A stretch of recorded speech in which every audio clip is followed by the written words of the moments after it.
Something was sealed beneath the old pig pen, and whatever it was had been kept there on purpose. Ethan could feel it the moment he stepped onto the cracked concrete, like the ground itself was holding its breath, waiting for someone reckless or desperate enough to open it. And at 17, with nowhere left to go and nothing left to lose, he realized that someone was him. The envelope had come 3 days before he aged out.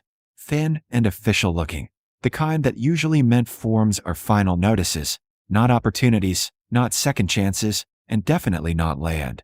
He'd opened it sitting on the edge of a narrow foster home bed, already half-packed, expecting instructions on where to report next. But instead he found a folded deed and a single sheet of paper with an address in rural Iowa and a short, almost careless sentence written in faded ink. "It's yours now. Don't let them take it." No signature, no explanation, just that. And when he asked his caseworker about it, she frowned like she'd never seen anything like it before, muttered something about unclaimed property transfers and distant relatives, and told him, in the same tone people use when they've already moved on from your situation, that it was probably worthless anyway. But worthless was still more than nothing, and nothing was what Ethan had been preparing for his whole life. So too, days later he was on a bus heading west with a duffel bag at his feet, watching the city thin out into long stretches of empty land, and wondering what kind of person leaves a farm to a kid they never bothered to meet. The driver dropped him off at a cracked roadside sign that barely held on to its lettering, and as the bus pulled away, the silence that followed felt heavier than anything he'd ever known.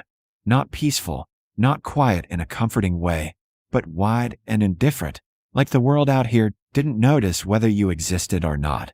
He followed the dirt road from the address for nearly a mile, boots kicking up dust, until the farm finally came into view, sitting low against the horizon like it had sunk into the earth over time, its structures leaning, paint peeled away by years of weather, fencing bent and broken in places where something had either tried to get out or something else had tried to get in. And for a moment he just stood there, staring, thinking this had to be some kind of mistake, because this wasn't a gift, it was a leftover, something abandoned so completely that even time had stopped caring about it.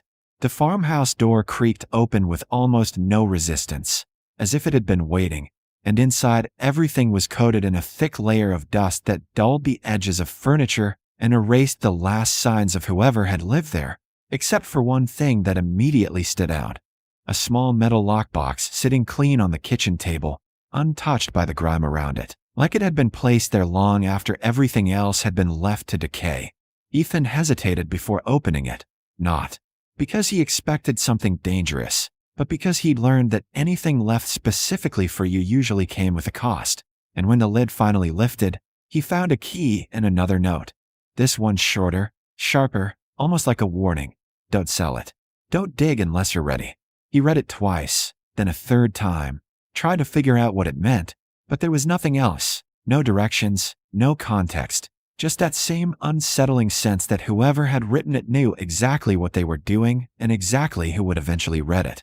He spent that first night on the bare floor of the living room, using his duffel as a pillow, listening to the sounds of the farm settling in the dark, the wind pushing through broken boards, something loose tapping faintly somewhere outside, the kind of noises that normally would have kept him awake, but exhaustion dragged him under anyway. And when morning came, it brought with it a strange clarity. This place might be falling apart, but it was still his, and for the first time in his life, no one was going to come in and tell him he had to leave. He started exploring the property slowly, moving past the collapsed barn and along the remnants of what had once been organized pens, until he reached the largest enclosure, the old pig pen, and something about it made him stop. Unlike everything else on the farm, which had been left to rot naturally, this structure looked deliberate, its concrete thicker, its layout tighter, almost reinforced in a way that didn't match the rest of the place. And when he stepped inside, the air felt different, heavier somehow, like the space held on to something even after all these years. He crouched near the center, brushing away dirt and debris with his hand, and that's when he noticed it. The surface beneath wasn't just worn concrete, it was layered, poured over something else, smoother in some areas, cracked in others where time had tried to break through but hadn't quite succeeded. And in the far corner, partially hidden under rust and grime, was a metal outline that didn't belong there, a square shape with edges too clean, too intentional to be part of the original build. He cleared more dirt away, revealing a hatch, old but solid, its hinges thick and bolted down, as if whatever lay beneath had been sealed with more care than anything above ground had ever received. Ethan sat back on his heels, staring at it, the note echoing in his mind. Don't dig unless you're ready. And for the first time since arriving, he felt something close to hesitation. Not fear exactly, but a sharp awareness that this wasn't just an abandoned farm with a hidden basement or forgotten storage space. This was something that had been buried on purpose, something someone had gone out of their way to hide, and then left behind with a warning instead of instructions, and the question wasn't just what was down there, but why it had been left for him. He stood up slowly, brushing the dust off his hands, glancing out across the empty fields stretching beyond the broken fence line, and realized that leaving now would be easy. He could walk back to the road, catch a ride, disappear into another city and another temporary place where no one expected anything from him. But staying meant choosing something else, something uncertain and possibly dangerous. And yet as he looked back down at the hatch, at the edges of it worn but unbroken, he felt a pull he couldn't quite explain. Like the answer to something he'd never been able to put into words was waiting just beneath that sealed layer of concrete. By the time the sun dipped lower in the sky, casting long shadows across the farm, Ethan had already made his decision without saying it out loud. He wasn't leaving. Not yet. Not until he understood why a place like this had been given to someone like him. And more importantly, what kind of secret was worth burying beneath a pig pen and then trusting a 17-year-old with nothing left to lose to uncover it. The hatch didn't open easily. It fought him, like it had spent years refusing to be touched, and Ethan felt that resistance in every strained pull of the crowbar until, on the second day, it finally gave with a sharp crack that echoed across the empty farm. He froze, listening, half expecting something to answer from below, but the silence held, heavy and unchanged. Slowly, he lifted it open, revealing a narrow staircase dropping into darkness, a cold, stale draft rising from it that didn't belong to any farm he'd ever seen. And for a moment he hesitated, the warning from the note pressing into his mind. Asterisk, don't dig unless you're ready, asterisk. But he'd already come too far to stop now. Gripping his flashlight, he stepped down, each creak of the stairs loud against the stillness, until he reached the bottom, and the beam of light spread across a wide underground room that looked nothing like a storage space. The walls were reinforced concrete, smooth and deliberate, and shelves lined the sides, filled with notebooks, old equipment, and labeled boxes that had been left untouched, but not forgotten. In the center stood something that made his chest tighten, a large steel enclosure, thick bars, reinforced panels, built to hold something strong, something that wasn't meant to get out. And as Ethan stepped closer, a quiet unease settled in his stomach because this wasn't farming, this was something else entirely. He grabbed one of the notebooks from a nearby shelf, flipping it open, and immediately saw it wasn't records of livestock or feeding schedules, but observations, behavior, adaptation, survival patterns, written in careful detail, with one phrase repeating over and over like it mattered more than anything. Asterisk, remove dependency. Observe what remains. Asterisk, he frowned, flipping through more pages, expecting something that would ground this in reality, but instead the notes grew more intense, tracking how something responded to isolation, to lack of resources, to being left without support, and yet instead of failing, it adapted. A chill crept through him as he turned back to the enclosure, raising the flashlight to scan its surface, and that's when he saw the scratches, deep, jagged marks carved into the metal from the inside, layered over each other like something had tried again and again to break free. His grip tightened as he moved along the edge, his pulse quickening, and then he noticed the detail that made everything shift. The enclosure door wasn't sealed.